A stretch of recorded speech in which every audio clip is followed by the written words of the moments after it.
በስመ አብ ወወልድ ወመንፈስ ቅዱስ አሃዱ አምላክ።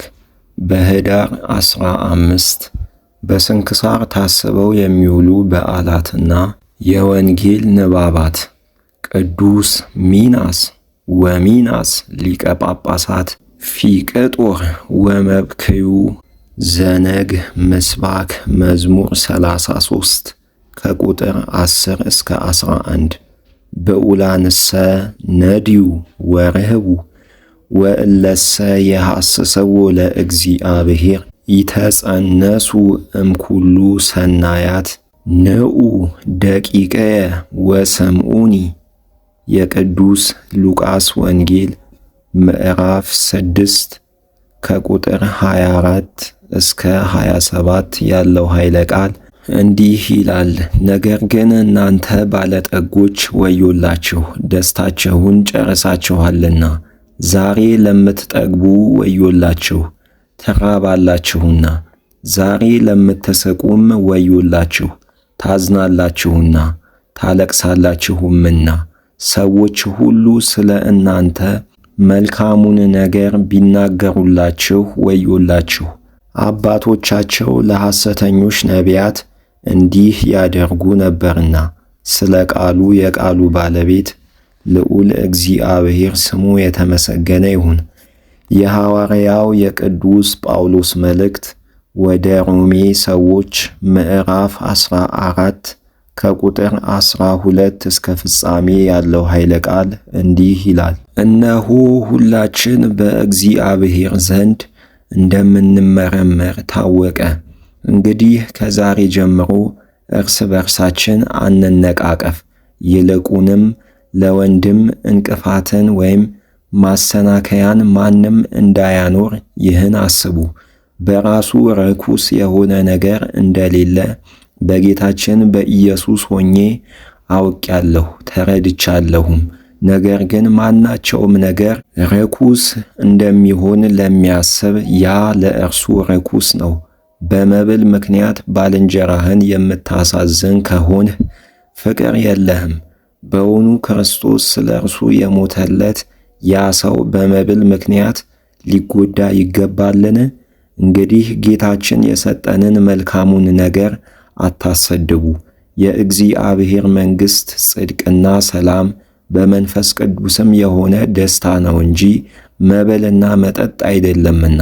እንዲህ አድርጎ ለክርስቶስ የሚገዛ ግን እግዚአብሔርን ደስ የሚያሰኝና በሰውም ዘንድ የተመረጠ ነው።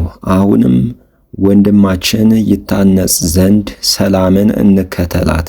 በመብል ምክንያት የእግዚአብሔርን ፍጥረት አናፈርስ። ለንጹሐን ሁሉ ንጹሕ ነው። ለሰውስ ክፉ ነገር በመጠራጠር መብላት ነው። ለወንድም እንቅፋት ከመሆን ሥጋን አለመብላት ወይንም አለመጠጣት ይሻላል።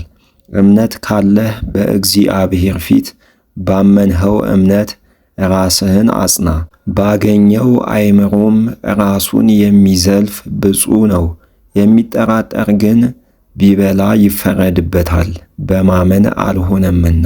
ያለ እምነትም የሚደረግ ሁሉ ኃጢአትና በደል ነው።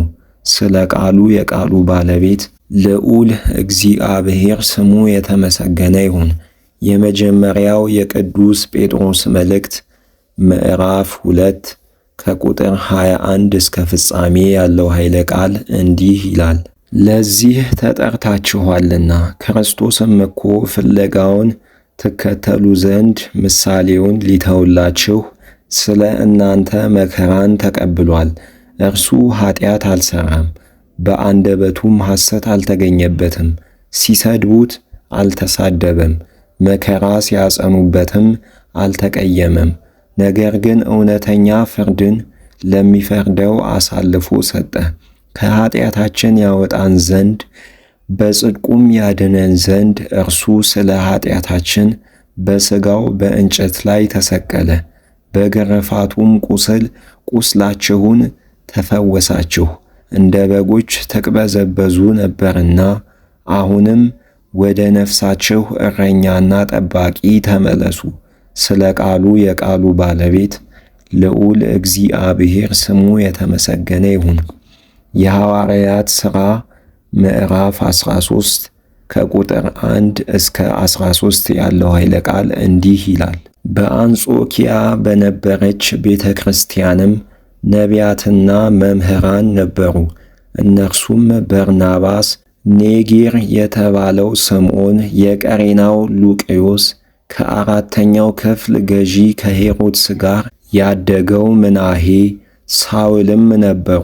የእግዚአብሔርን ሥራ ሲሰሩ ሲጾሙም መንፈስ ቅዱስ በርናባስንና ሳውልን እኔ ለፈለግኋቸው ሥራ ለዩልኝ አላቸው። ያን ጊዜም ከጾሙና ከጸለዩ እጃቸውንም በራሳቸው ላይ ከጫኑባቸው በኋላ ላኳቸው። ከመንፈስ ቅዱስም ተልከው ወደ ሴሌውቅያ ወረዱ። ከዚያም በመርከብ ወደ ቆጵሮስ ሄዱ። ወደ ሰልሚና ሀገርም ገብተው በአይሁድ ምኵራቦች የእግዚአብሔርን ቃል አስተማሩ። ዮሐንስም እያገለገላቸው ከእነርሱ ጋር ነበር። በደሴቲቱም ሁሉ ሲዘዋወሩ ጳፉ ወደምትባል ሀገር ደረሱ። በዚያም አንድ አይሁዳዊ የሆነ ሐሰተኛ ነቢይና አስማተኛ ሰው አገኙ። ስሙም በርያሱስ ይባላል። እርሱም ብልህ ሰው በሆነ ሰርግዮስ ጳውሎስ በሚባል አገረ ገዢ ዘንድ ይኖር ነበር። የእግዚአብሔርንም ቃል ሊሰማ ወዶ በርናባስንና ሳውልን ወደ እርሱ ጠራቸው። አስማተኛው ኤልማስም የስሙ ትርጓሜ እንዲህ ነበርና ገዢውን ከማመን ሊከለክለው ፈልጎ ተቃወማቸው። ጳውሎስ በተባለው በሳውል ላይም ቅዱስ መንፈስ ሞላበት። አተኩሮም ተመለከተው፣ እንዲህም አለው፣ ሽንገላንና ክፋትን ሁሉ የተመላህ የሰይጣን ልጅ የጽድቅ ሁሉ ጠላት ሆይ የቀናውን የእግዚአብሔርን መንገድ ማጣመምህን ትተው ዘንድ እምቢ አልህን? እነሆ አሁን የእግዚአብሔር እጅ በአንተ ላይ ነው፣ ዕውርም ትሆናለህ። እስከ ጊዜውም ፀሐይን አታይም። ወዲያውኑም ታወረ፣ ጨለማም ዋጠው፣ የሚመራውም ፈለገ። አገረ ገዢውም የሆነውን ባየ ጊዜ ተገረመ፣ በጌታችን ትምህርትም አመነ። ስለ ቃሉ የቃሉ ባለቤት ልዑል እግዚአብሔር ስሙ የተመሰገነ ይሁን። ምስባክ መዝሙር 78 ከቁጥር 10 እስከ 11 ወይረአዩ አሕዛብ በቅድመ አዕይንቲነ በቀለ ደሞሙ ለአግበርቲከ ዘተክእወ ይባ ቅድሜከ ገአሮሙ ለሙቁሃን። የቅዱስ ዮሐንስ ወንጌል ምዕራፍ 5 ከቁጥር 1 እስከ 5 ያለው ኃይለ ቃል እንዲህ ይላል። ከዚህም በኋላ በአይሁድ በዓል እንዲህ ሆነ፣ ጌታችን ኢየሱስ ወደ ኢየሩሳሌም ወጣ። በኢየሩሳሌምም በበጎች በር አጠገብ መጠመቂያ ነበረች። ስሟንም በዕብራይስጥ ቤተሳይዳ ይሏታል። 5 እርከኖችም ነበሯት። በዚያም ዕውሮችና አንካሶች ሰውነታቸውም የሰለለ ብዙ ድውያን ተኝተው የውሃውን መነዋወጥ ይጠባበቁ ነበር።